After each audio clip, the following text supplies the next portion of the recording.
Is Metropolis essential? That's the question on everybody's minds right now.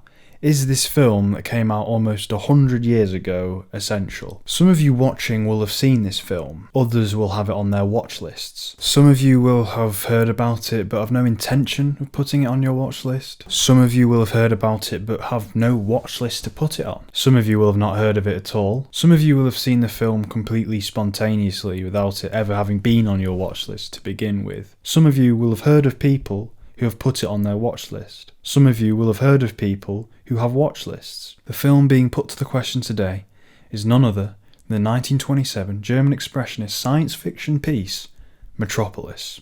Directed by Fritz Lang, written for the screen by Theo von Harbou, who's Lang's wife, with an initial budget of 800,000 Reichsmark, though ended up having a total cost of 5 million Reichsmark, despite which only ended up making just about 75,000 Reichsmark at the box office in 1927. The production took on 36,000 extras, including 1,100 shaved heads, 200,000 costumes, and 500 to 600 70-story skyscrapers. The film is considered to be one of the most influential films of all time, particularly within the science fiction genre. Its inspirations have echoed through pretty much every notable science fiction film that's been made since. It's one of the best examples of avant-garde cinema. The general consensus of this film among film enthusiasts and film critics is that it's a masterpiece, at least in terms of the time it was made, yet still today it's revered as an all-time classic. And for good reason. It is a phenomenal movie. Even by today's standard, it's something to behold. So why do I ask the question, is Metropolis essential? Well, you see, the word essential is fairly broad. When it comes to whether or not a film is essential, it all depends on what you're viewing it for and why you watch the films you watch to begin with. And that varies from person to person. When it comes to experiencing the history of cinema, then yeah, I'd say it's definitely essential. When discussing all the impactful films that have shaped the evolution of cinema, then it's the same again. Absolutely, it's obvious. It is one of the most influential films ever made, you can't deny that. This video was never about putting that into question. That'd be fucking stupid. This video's more about whether or not it's essential for you to watch. You see, it's not just me asking the question, it's you. You asked the question yourself when you clicked on this video, and I'm gonna do my best to answer that question. Why is this film essential for all of you individually to see? First things first, if you do have a watch list, it's probably because you're trying to make a little effort in your free time to watch films that are a little outside your comfort zone. Films that you feel you should witness for yourself after hearing a little or a lot about them. Ultimately, it's to expand your taste. For a fairly casual film goer who's just starting out on a watch list, you'll probably have films on there like Pulp Fiction, Fight Club, The Godfather, Goodfellas, Silence of the Lambs, The Shining, Citizen Kane, and Casablanca. These are all great movies that you should see, but with the exception of the last two, they're also films that won't be too far away from your initial comfort zone. Chances are you won't find much difficulty watching them, and it's fairly likely that you would have seen some already in your life. These are all essential movies, but they're famous for being so, and they're very accessible to average audiences. Delicious.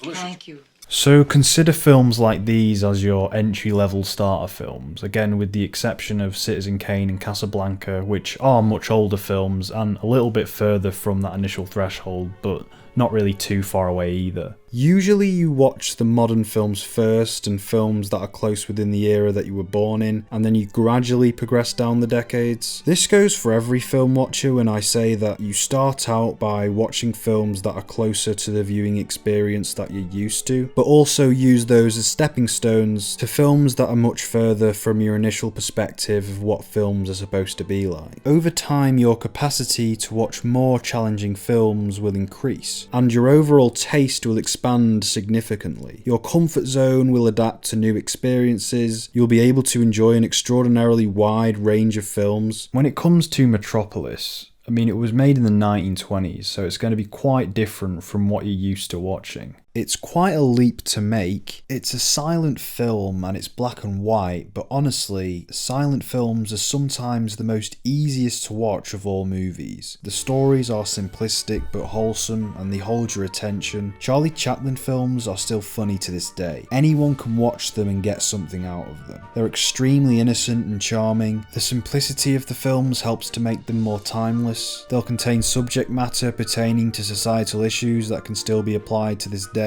When you watch comedies today, lots of them will contain jokes that'll have already lost their relevance within a week of the film's release. Visual comedy and visual dramatics, for that fact, are universal languages that'll last forever.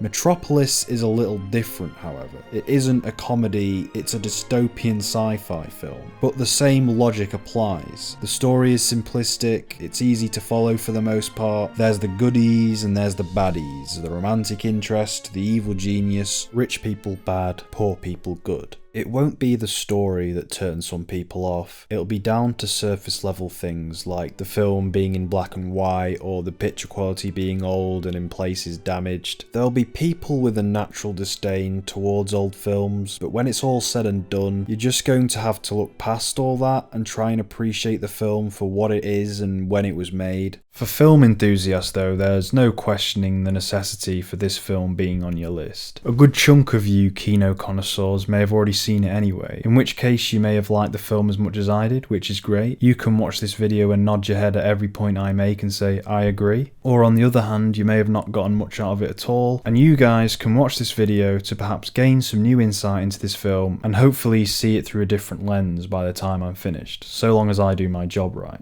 Maybe it's time I reviewed the fucking film already.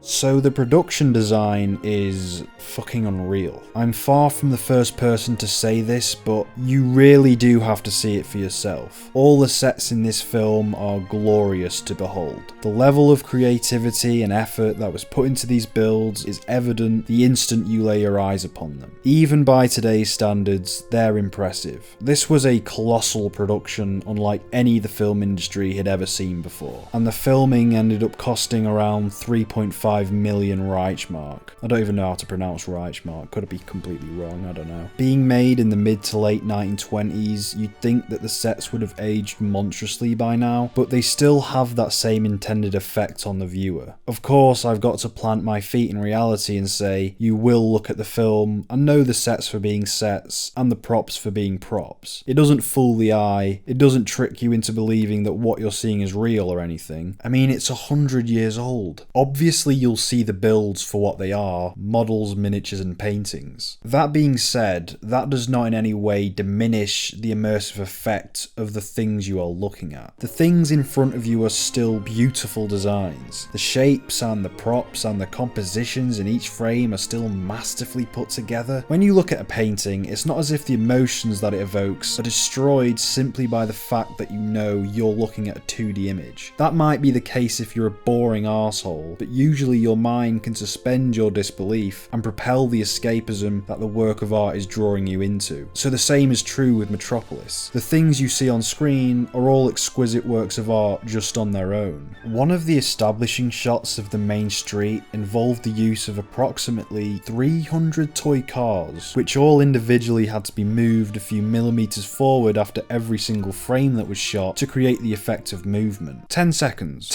that's how long the scene is. It took 8 days for them to shoot it. There's a surprising amount of really complex shots in this film that would have required a staggering level of coordination to execute. Harder things to pull off than in a lot of films you see today. Literally nothing about this film screams half-arsed or serviceable, so it's just worth watching merely for all these different stylistic works that are on display, all weave together to construct this ahead of its time vision of the future. Here's the truth. It's a wonder to behold, it's one of the finest finest works of production design and cinematography in the history of cinema, and everyone should witness it for themselves.